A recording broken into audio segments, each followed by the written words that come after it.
and welcome to the Golden Hour. I am Golden Duffy, your host, and we are on a sensitive topic today. It's a topic that I have not dived this deep into ever in any of my shows, but I'm feeling called to share something that is really important. And in our life's journey, when we go through really hard times, really tough times that really call us to more, that help us to process life in a different way, and we go back and we share our experiences, there's a healing that happens for us, the world, and for those that we're sharing our experiences with.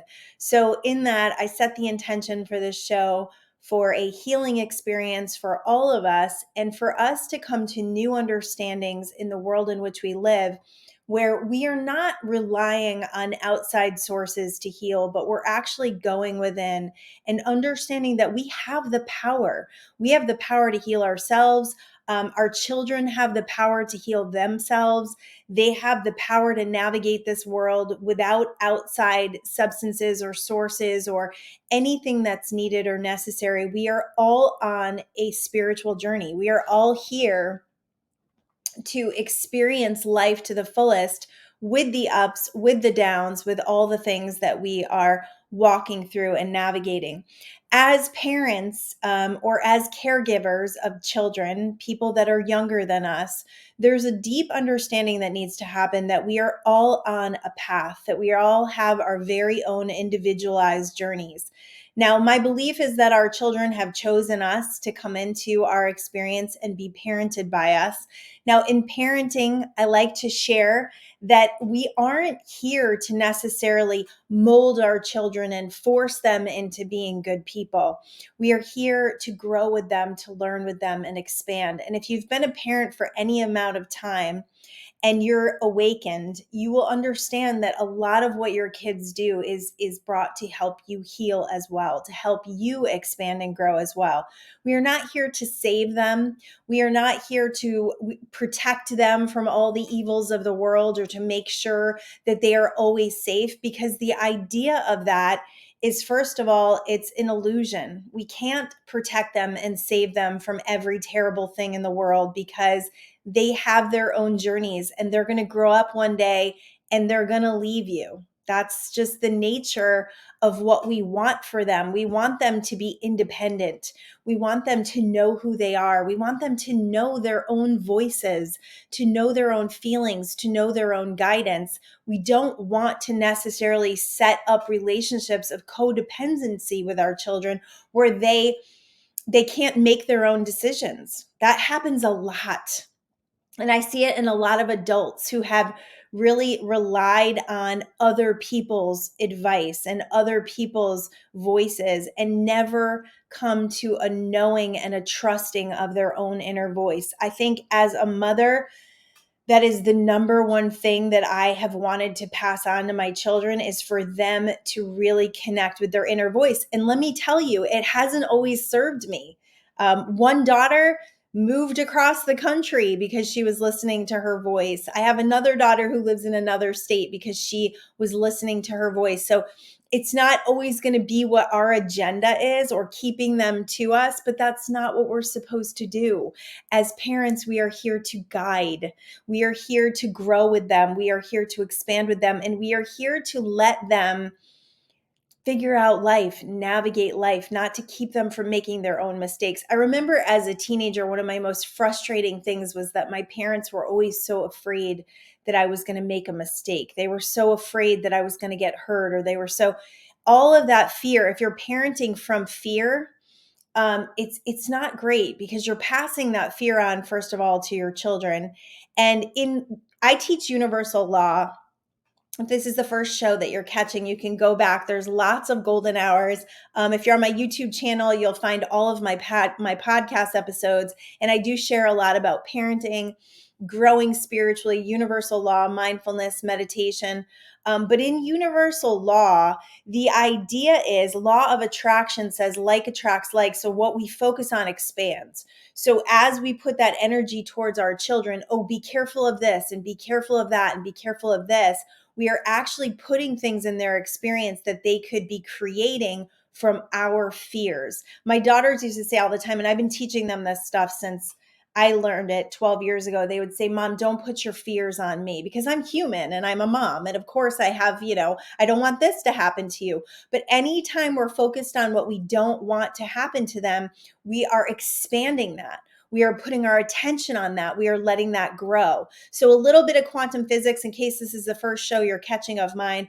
This wave behind me represents the wave of energy, the wave of energy field. So basically we have thoughts, we have feelings, and our emotions. And our emotions, not all of our thoughts manifest, thank goodness, because good Lord.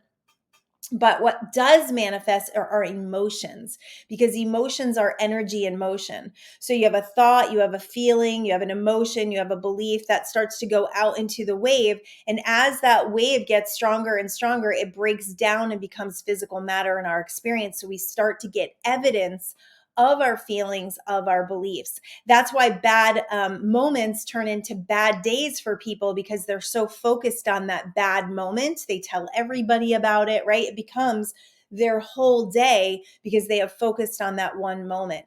So when it comes to parenting, when our kids start to go through things, and they're gonna go through things, adolescence, hormones, all the things that are happening to them, their prefrontal cortex right here, which is where they process emotions, is not fully developed until age 25.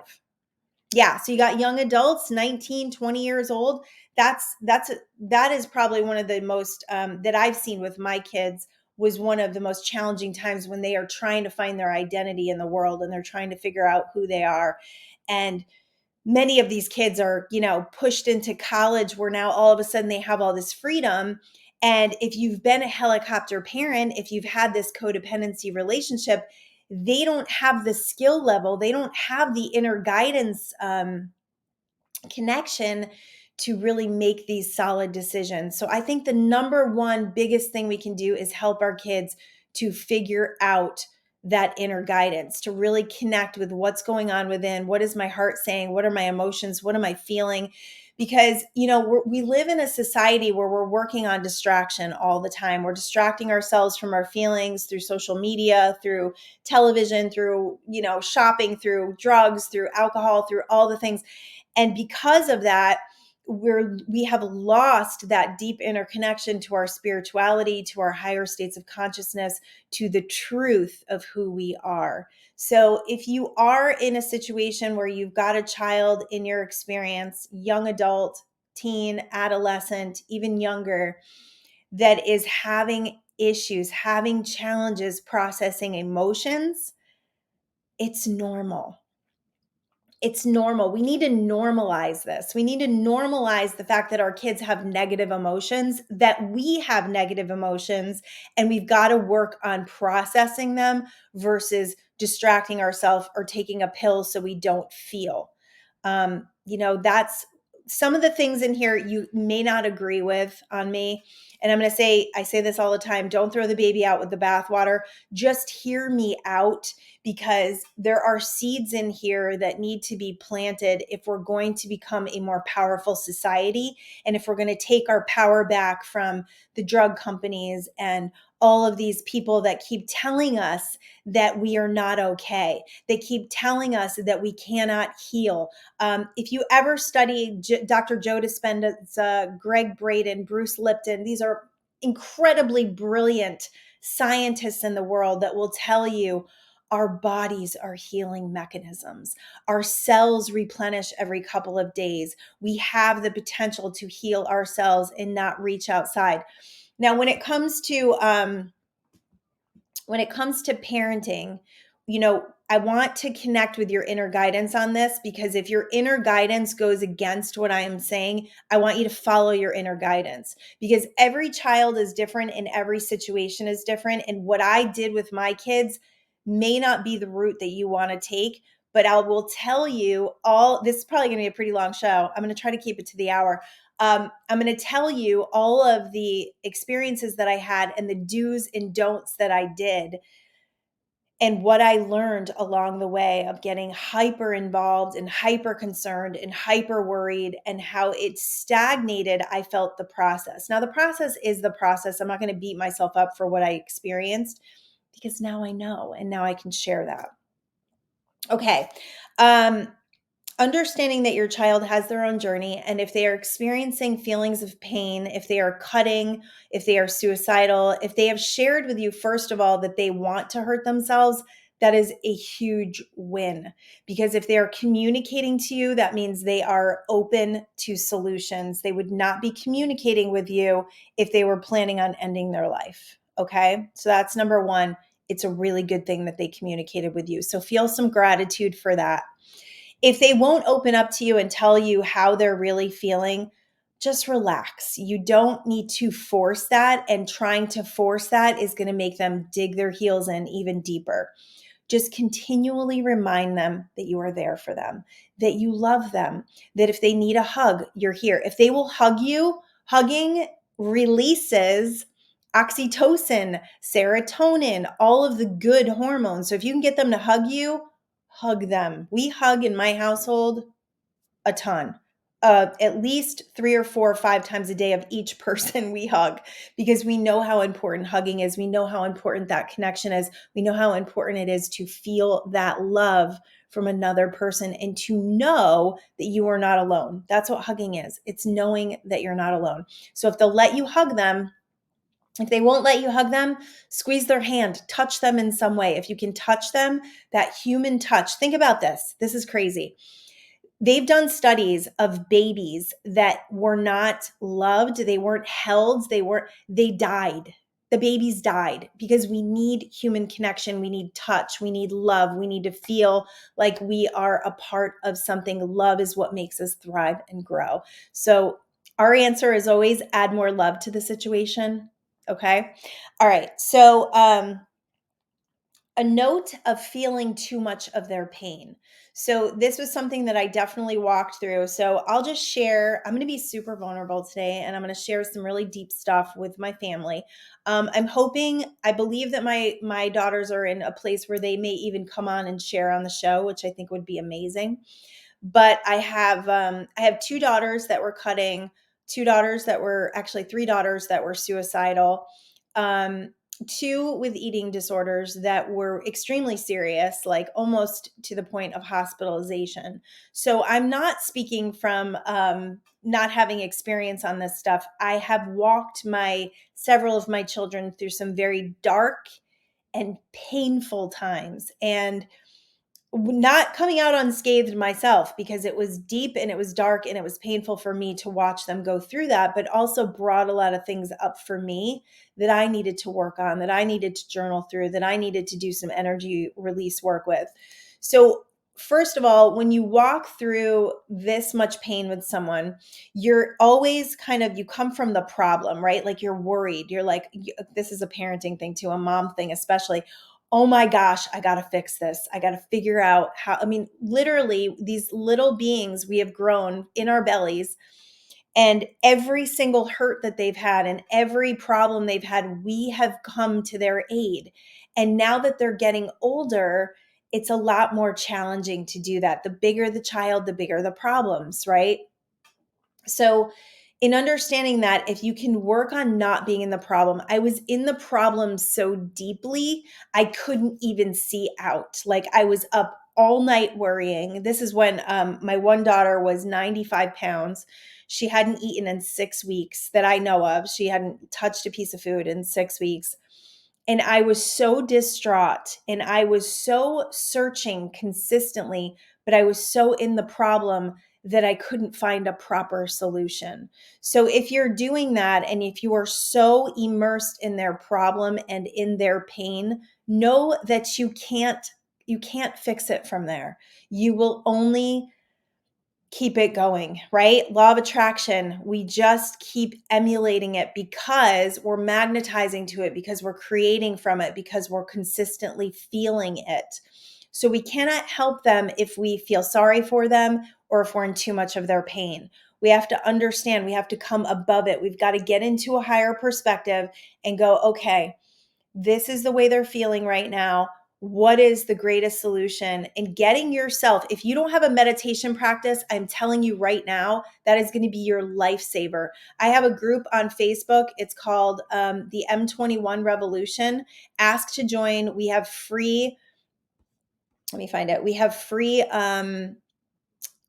challenges. I mean, we have a free group, donation-based challenges. We just did a 21-day challenge. And if you go there, it's pinned to the top of the group and you can do it totally for free. 21 days of guided meditations to help you start a meditation practice if you don't have one.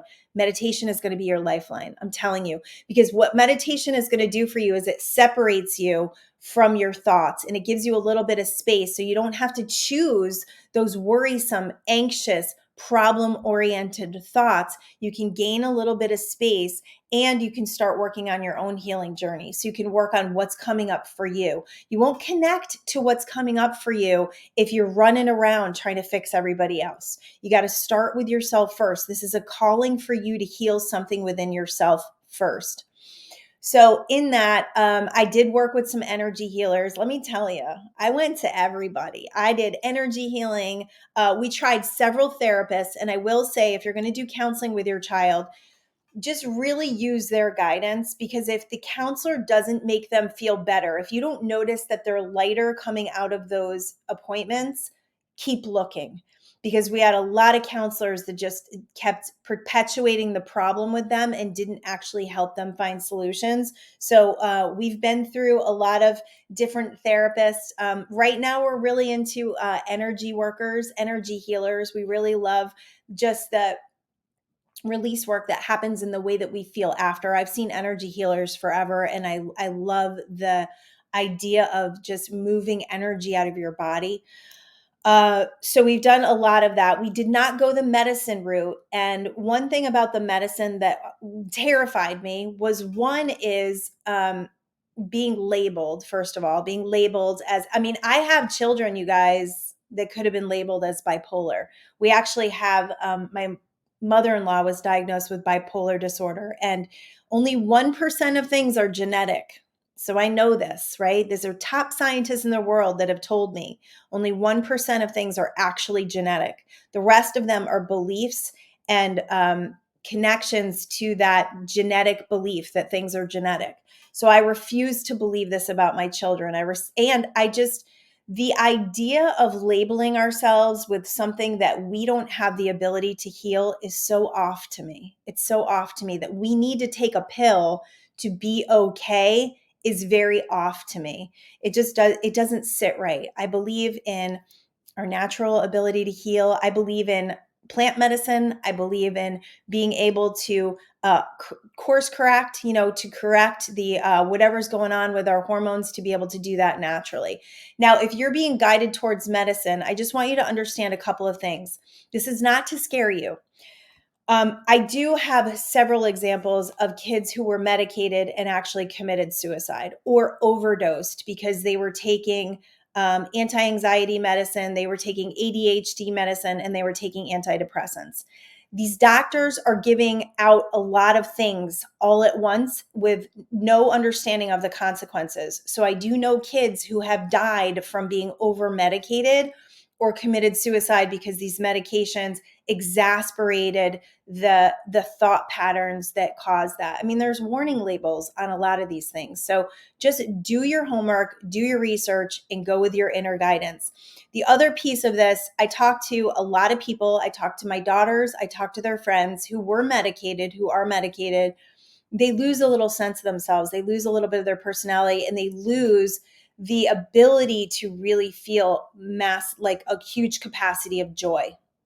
So you lose something in that. Now your kid you may feel they're safe on them, but they're not going to be themselves. And if you start someone on medication, it's very possible that they will feel like they need to be on it for life. So that was another reason that I chose not to go that route. Let me tell you, there were times when I was like, oh my goodness, I think we're going to have to do this. Maybe we should do this. And if my kids weren't so adamantly against it, maybe I would have researched and gotten into it a little bit more, but my kids were pretty adamant that they didn't want to do that.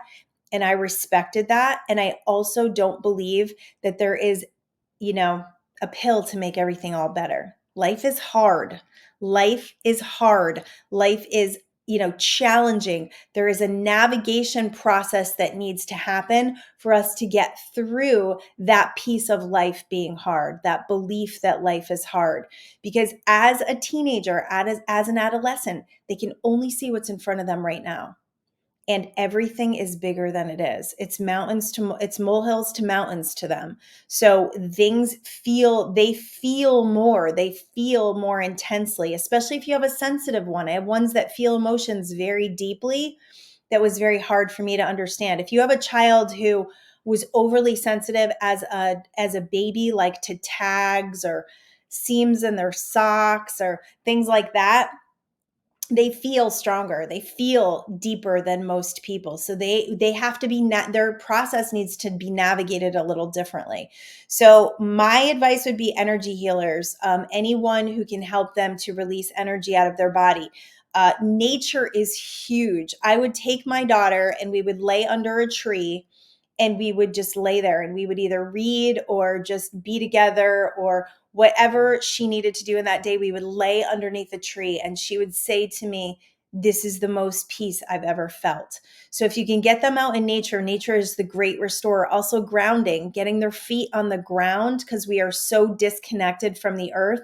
The vibration of the earth is the vibration of everything. So if you can get back to that and get their feet on the ground, bring them to the ocean, those ocean waves. If you can get them in the ocean, that is massive. My two girls right now go to the ocean every single day and go for a swim. We are very blessed to live in Southern California where they literally drive by the ocean every day.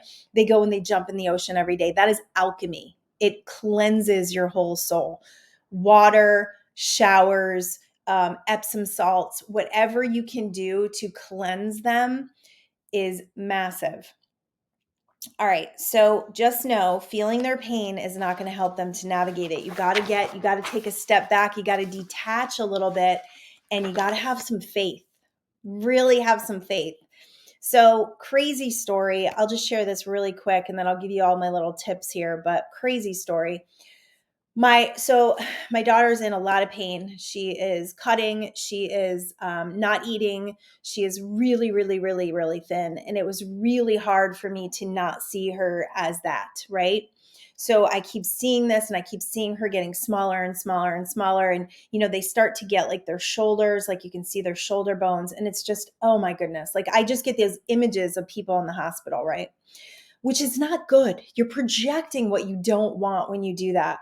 So she's in so much pain. I am feeling her pain at a visceral level where I even went to a psychic. Yeah, I actually went to a psychic. This first time and last time I ever went to a psychic. But I went to a psychic because I was like, okay, how long is this going to last? Is my baby going to live? I need to know what's going on. Should I bring her to the hospital? It was all these I was so unsure and so afraid. And she gave me a timeline, which was really interesting. I think it was 8 months that we were going to deal with this. And it was spot on.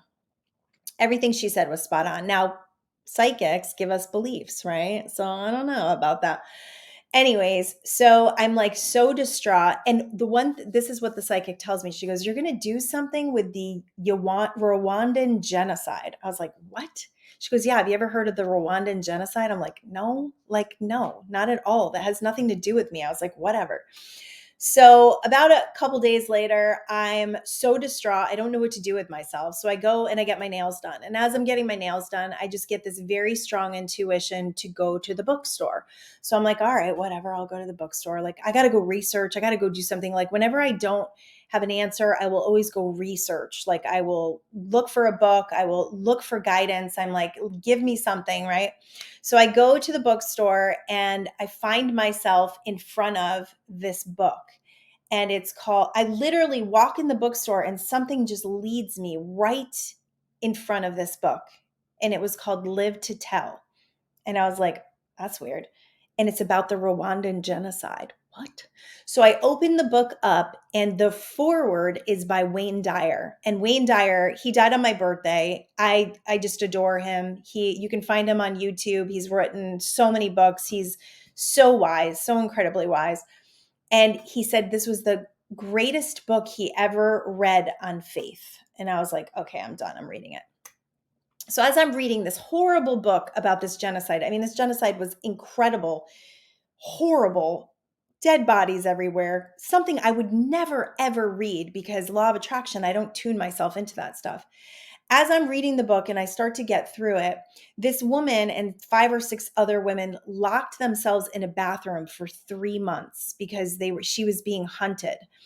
And they were literally given like a plate of food every couple of days that they shared. And when she came out of that bathroom, when she was finally saved, and she lived to tell, she does speaking and stuff, she said she was 65 pounds, 65 pounds. And I thought, okay, if she can live through this, and the faith and the trust that she had in God in walking through this was just mind blowing. So I read that, and that gave me all of this, like, oh my gosh, like the journey and the faith and the trust. And this is her dark night of the soul. So if you don't know what a dark night of the soul is, it's basically where we go through these really hard times, these really deep depressions, or these really, these we're processing all of these dark emotions, that shadow self. And when we come out of it, we become more spiritual and lighter and freer. And that is definitely the experience of my daughter. So I'm happy to say that both of my daughters are extremely healthy and extremely happy and very spiritual now, that we've come through all of this. And it came through a process of me detaching. I remember talking to this woman who was so sweet, and she gave me her time. She was a coach, and she said, "You've got to detach from this. This is eating you alive, and you can't do anything about it. You need to like pull back and gain some perspective so that you can actually help the situation instead of hindering it by being so deep in the problem." So that's what I did. I pulled away from it a little bit. I started seeing her healthy and happy. I started telling her that she was going to figure this out. I started demanding that we were going to get solutions. We hired nutritionists. We've spent tens of thousands of dollars in nutritionists. And, I do believe a lot in the gut brain health and in creating some healing in the gut. You need to have a adolescent or teenager who's willing to take vitamins and figure that process out. But blood work was helpful. And we also did a lot of supplements and a lot of different things to help kind of get them out of that. But initially, they had to be ready. They had to be ready to grow from this before any growth actually took place. Okay. One of the biggest things is putting this label on our kids and making them think that there's something wrong with them. Like, that is the biggest thing. Is I tell my daughters all the time when they're navigating stuff and it's hard and they're depressed, or they're feeling bad, or what I say, there's nothing wrong with you. This is the human experience. And what can we do now to help you feel better? What can you do? Because we can do something. We can always do something. No matter how depressed you are, you can do something. You can put on good music. You can sit in the sunshine. Getting that vitamin D is so important. I know they've told us the sun is poison, and it's such a lie. Getting vitamin D into our bodies helps to increase those good levels of hormones. Also, understanding dopamine dumps. So I love the Netflix special about the issues with these phones and social media and all of that. They're dopamine dumping us. That's what they're doing. TikTok is a huge dopamine dump because it's got that fast moving energy, and what's happening is our bodies are getting depleted of dopamine, and so we don't have any way to restore it or replenish it. Now, ways you can are being out in nature, being out in the sun, running, exercising, yoga. If you can get them moving their bodies, then you'll get energy out of their body, because energy is getting stuck in their body and it's making them feel even worse. All right, so a little thing about cutting. Do some research on cutting. I have girls with scars, and it's just, oh my gosh, the first time I found a giant knife in my daughter's room and found the scars, the cuts on her arm, I thought I was going to lose my mind. I really did, because you think suicide, you think, oh my God, she's trying to kill herself. And honestly, cutting is very, very often not linked to suicide. Cutting is actually a way for them to release pain and to distract themselves from the way they're feeling. It's to actually help them to feel something, because they're so numbed out by their despair that they're trying to feel something. I actually cut when I was younger. I had cut like a cross in my arm. Part of it was like about being cool, but I remember being extremely depressed.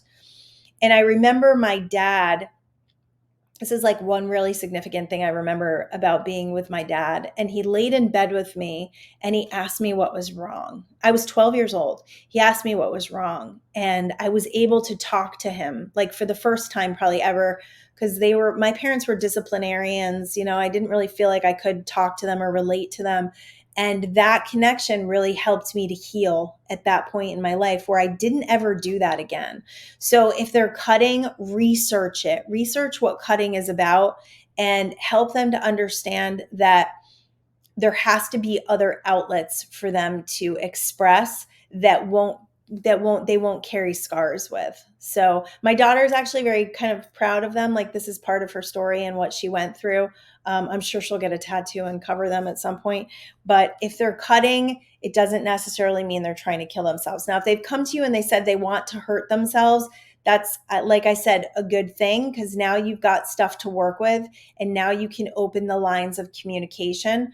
But like labeling them as suicidal or any of that is so big and so vast and so unnecessary. If you can just get them talking, communicating, and understanding how to navigate emotions, and then maybe put some kind of ways to up level the those happy hormones in their body through either nature or supplements, it's a great idea to start to just navigate that process.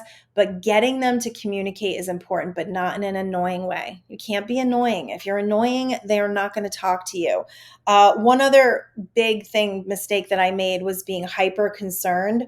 So always asking them how they were doing or always talking about. By the way, we never called this an eating disorder. I don't know if I think I did say that.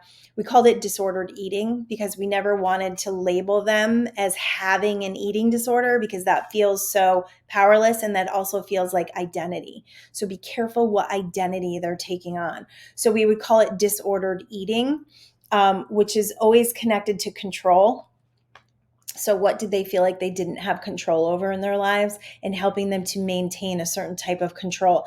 If you are a helicopter parent, if you are a disciplinarian parent, and there's a lot of rules and a lot of things that you are making them abide by without asking their opinion ever, they're going to feel powerless and they're going to do it and they're going to express in a lot of different risky ways. So open communication has 1,000% been our secret.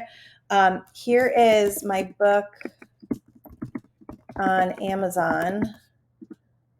It's called Quantum Speak for Parents. This is all about energetic parenting. You can find this on Amazon. You might have to search it with my name.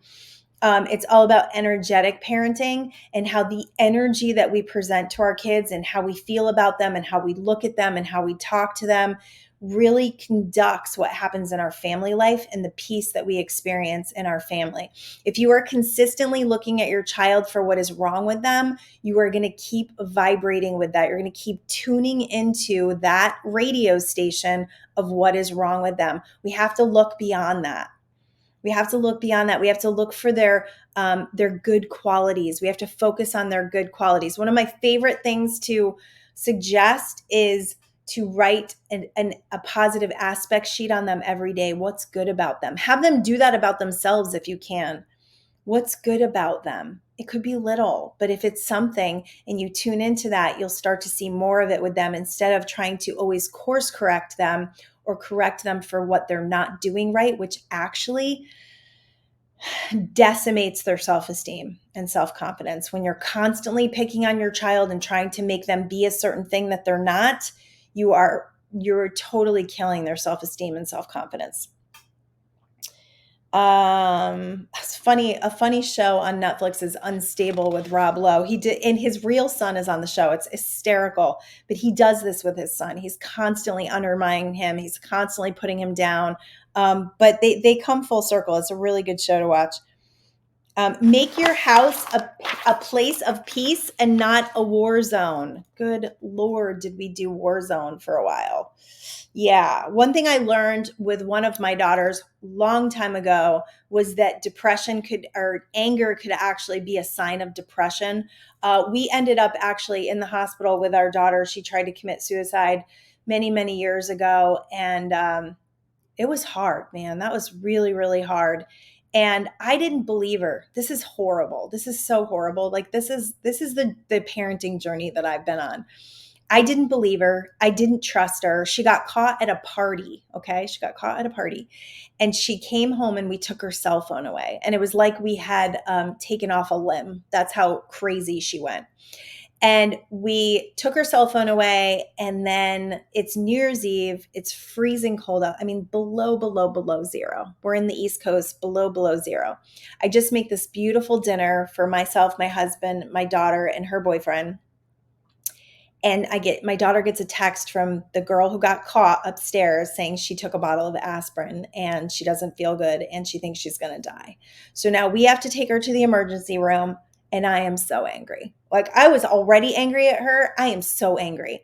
And I can't see past this because I'm in my own unawakened space and my own, stuff, like learning to be a mom, like just trying to navigate this whole thing. This is my first run with teenagers. My second run was a lot better. And so we go to the hospital and they have to give her charcoal and they're keeping her overnight. And I left. And I said, I can't stay here with you. And I left my baby there all by herself. And we probably have some things to talk about today from that experience because it was brutal. I still can't believe that I did that. But afterwards, she went to a psych ward for a little while, realized how incredible her life is and her parents after seeing some of the kids in there. But the doctor said to me, do you know that she's depressed? And depression can be, anger can be a sign of depression. I was like, no, she's not. She's a bitch, And then I started to realize, and then I started to have compassion for her. And once I started to gain compassion for her and stopped being this like disciplinarian, untrusting, angry mom, we started to heal our relationship and things started to improve. We went on a long journey with her. We're very blessed today to have an incredible relationship and so much love for her. But it was tough. It was challenging. So whatever you're going through right now, and if you haven't navigated it to the best that you think you can, it's time to wake up. It's time to wake up and realize these are people. These are people with their own spiritual journeys here, with their own human journeys here. And they're here to navigate the ups, the downs, the mistakes, the failures, the successes, all of it. And it's not up to us to make sure that we put them in a little box and they end up being good humans. It's not. The best way that we can do that is through our example, through our living, breathing example of who we are and what we believe in our morals and our values. And one of the other things, and I don't say this to like scare you or to scare your teenager if you want to share this. I always share it with my daughter. Just recently, we've been talking about this, and I'm like, man, if you end it, I feel like you're going to have to come back and do it again. Like, I feel like it's just a pause and you're going to have to come back and do it all over again. So I don't know. We are a deeply spiritual family and we talk about things like that. And it's like, we just got to, figure out how to navigate it now. And I talk a lot to my kids about how life is relentless. It is always going to be coming at you. And sometimes you're going to be at the peak of the mountain and it's going to be so awesome and you're going to be so high and life is going to be so joyful. And then it's going to be a valley. And that valley, that contrast, that challenge that you're going through makes the mountain feel even better. It gives you a greater capacity for joy. It gives you more gratitude for the goodness and the things that are working out. So understand that. The peaks and the valleys are so necessary. And if your child is going through a valley right now and it feels deep and it feels dark and it feels scary, don't send them worry. Stop sending them worry. Stop tuning into your anxiety about it. Anxiety and worry is a focus on what you don't want to happen. When you focus on what you don't want to happen, you create more of that in your experience, right? The wave, it breaks down and it gives you evidence of it. So they're going to give you more reasons to worry about them. The more you worry about them. The greatest exercise I ever started was wrapping my kids in angels because I got to the point, listen, I've been doing this for 31 years. Good Lord. 31 years of parenting. I got to the point where I couldn't stay awake anymore. I couldn't wait up anymore. So I started going to sleep and wrapping them in angels before I went to sleep. So, instead of torturing yourself and waiting until they get home at night to make sure they're safe, how about we just trust that they're going to be safe? And if they're not, you're going to know, because the universe is going to let you know. God is going to let you know. So there's a big trust and faith that happens when we have kids. The minute they come out and they're on that outside world, there's only so much we can do to protect them and keep them safe. But our fears and our worries and anxieties are not it. They're just going to make the journey harder, and they're going to make your relationship with them more strained. Because I always love to say to my kids, I trust you. I say this with my husband too. I trust him. I trust him explicitly to make the right decisions. When you tell somebody you trust them, that empowers them. That makes them feel like they're trustworthy. And then they go, oh, okay, well, I should probably trust myself, right? So that energy of trust, I trust you. And you may not feel it at first. You may have to say it, like fake it till you make it kind of a thing. But once you start to really say it and you start to believe it, your relationship with them will change. It will absolutely change. And I have 4 incredible daughters that I trust. We have an incredible amount of trust and communication because we have worked on this together.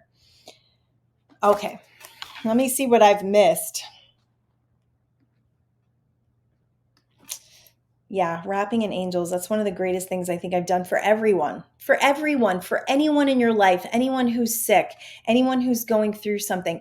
When we worry and we feel sorry for people, we are on the same frequency as them and we can be of no help. So when we raise our vibration to faith, to trust, to prayer, to calling in their angels, calling in our angels, calling in our guides, we actually support them. We actually create an empowerment of their experience instead of a disempowerment of it. When we're giving advice to our kids, and one challenge I've had is listening to my kids and not giving them advice because of what I do. It's really hard to not give advice, all the time. But it doesn't help them to connect with their inner guidance, and it doesn't help them to feel like I'm listening, like that someone has heard them. We recently got into a little thing with one of our kids, and she didn't feel heard. She didn't feel like we were hearing her, and she wasn't hearing us. Not a teaching opportunity when you're in that state, right? When emotions are high, logic is low. So taking some space and coming back together when everybody's calmed down is going to make things a little bit easier, a little bit more productive. So if you're going through something, I know you'll go to the ends of the earth for your children. I would chop off an arm. I would give my life. I would do anything for my kids. But the truth is, when you put their well-being above your own and you consistently overgive and try to overlove them into being okay, you teach them a really harsh lesson. And that lesson is that we should people please and we should try to save people. And it's not empowering to anybody. And it's not good for us either, because we're basically saying if our kids are not okay, we're not okay. And they're outside of us, they're going to make their own path. There's been plenty of children who had wonderful mothers who chose really challenging paths that their mothers feel shame for, even though it wasn't their fault, right? Like we have this idea that we're going to screw things up and that it's going to be our fault and that we're doing the wrong things. And the truth is, if you are listening to your inner guidance, if you are really listening to your inner guidance, if you're researching, I used to read every parenting book on the planet because I just wanted to be the best mom. I was a stay-at-home mom. I dedicated my whole life to my kids. And at times that has felt like I let myself go in that. I didn't know who I was. Once they started to get older, it was like, and then I started to find my passions, but there was this feeling of, well, who am I if they're going to leave me? Like that's probably the biggest symptom of empty nest syndrome, is not knowing who you are as a person because you gave everything to your child. So we've got to pull back a little bit. We are people too, and we matter too. So, and understanding how the difference between disempowerment and empowerment is empowering them to their own inner voice, empowering them to making their own choices, empowering them to connect with their feelings, to know what feels good to them, to know what feels right for them. I have two daughters that chose to homeschool. That was really hard. Yeah, at the end of their high school career, I mean, one was because of COVID. We weren't going back to school wearing masks. But the other one, she just, high school was really hard for her and she didn't connect with people and she was miserable. And so she homeschooled, and I would have never chosen that. And I would have never thought that that was a good choice, right? So it's listening to their inner guidance, and it's understanding that they have their own little journeys here and they're going to figure it out. They are going to figure it out. And if God forbid they don't and they end their life, I have coached people through that. I have coached actually people who have committed suicide, and that is really, really challenging. And the person that I coached who ended up dying, I actually didn't coach them. I had a few talks with them.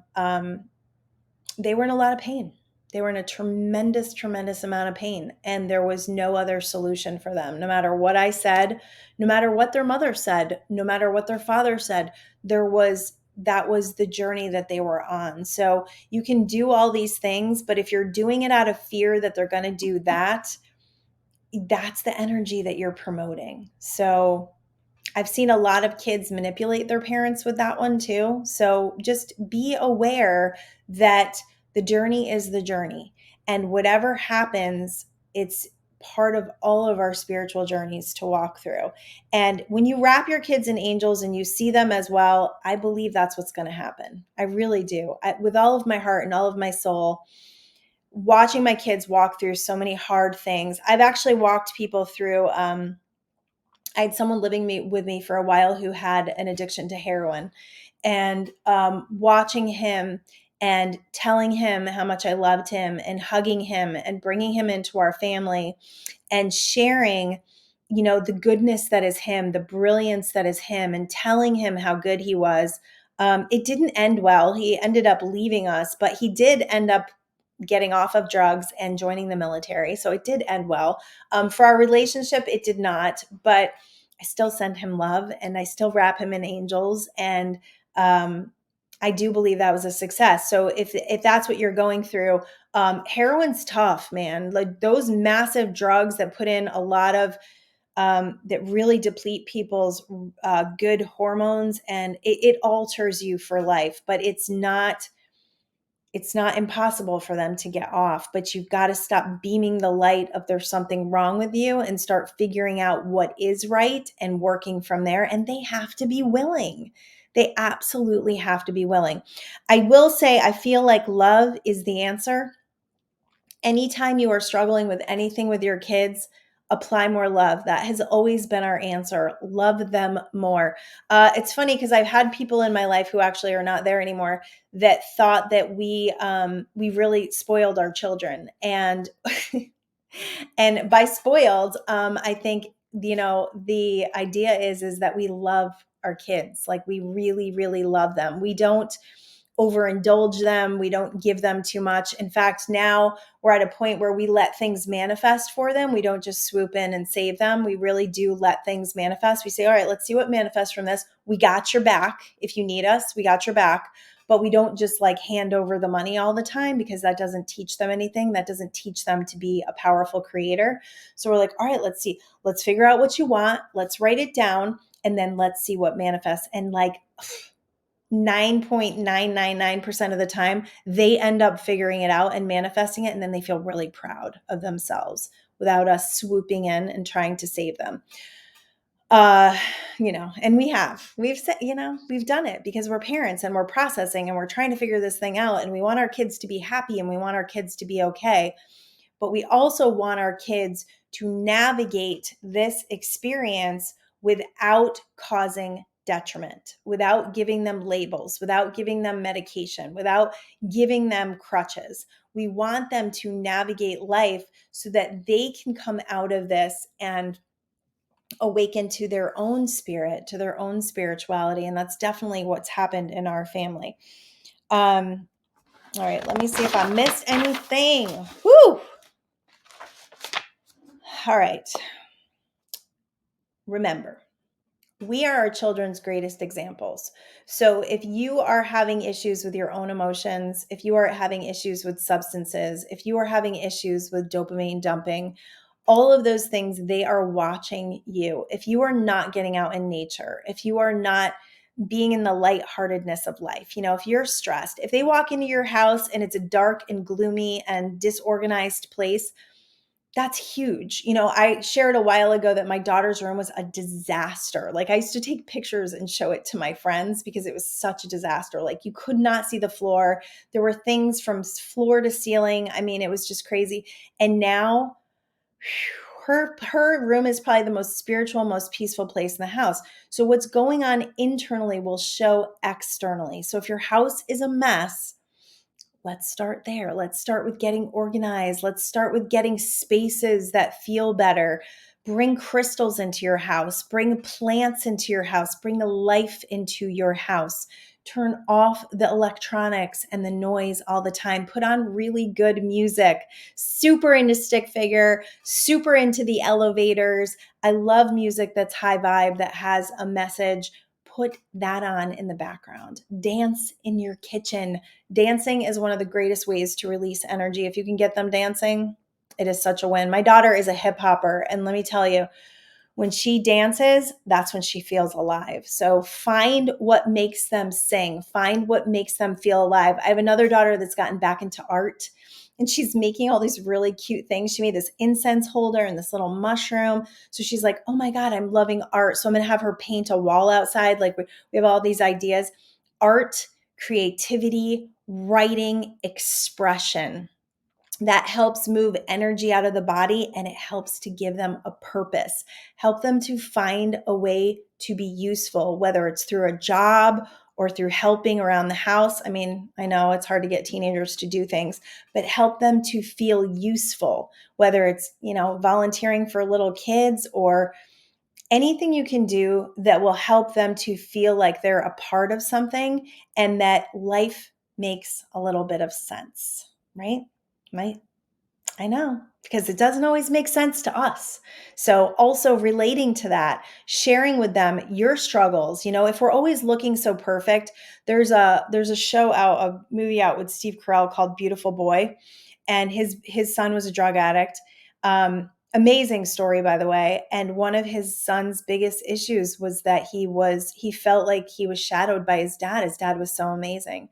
So when we share and we relate in our own struggles, and that we're not perfect, and that, navigating this emotional field is part of everyone's experience, they may open up to us more because they won't feel like, oh, she's going to judge me for that. That was one of the biggest things that I had to stop, is like freaking out or judging them or getting all crazy. When you get all crazy, the kids don't want to share stuff with you when you get crazy. So you got to chill out. You got to chill out. You got to get that meditation practice dialed in so that you're a calmer mom, so that the peace in your home, the wife is the one, the mother is the one that runs the household energy. If you're the one there the most, if it's the dad, he can be the dad. For the most part, it's us. That energy that you're promoting every day is what's creating a peaceful or not peaceful family. So you're the one that conducts the energy. So it all starts with you.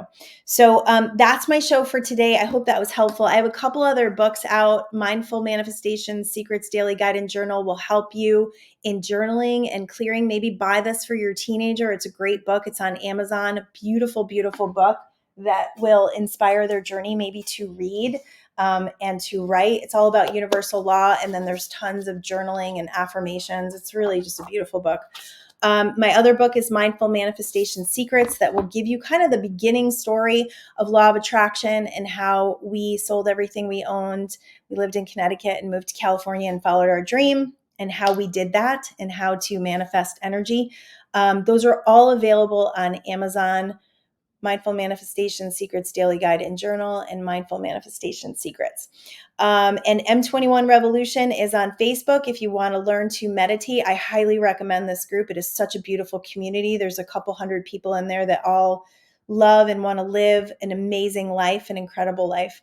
So I send you all the greatest amount of love and just, just a feeling of everything's going to be okay. We take life so seriously. We get so heavy. It's going to be okay. We're all doing okay. We're all doing all right. I tell that to my kids all the time. We're doing okay. We're doing all right. We just got to keep going. That's all we got to do is just keep going.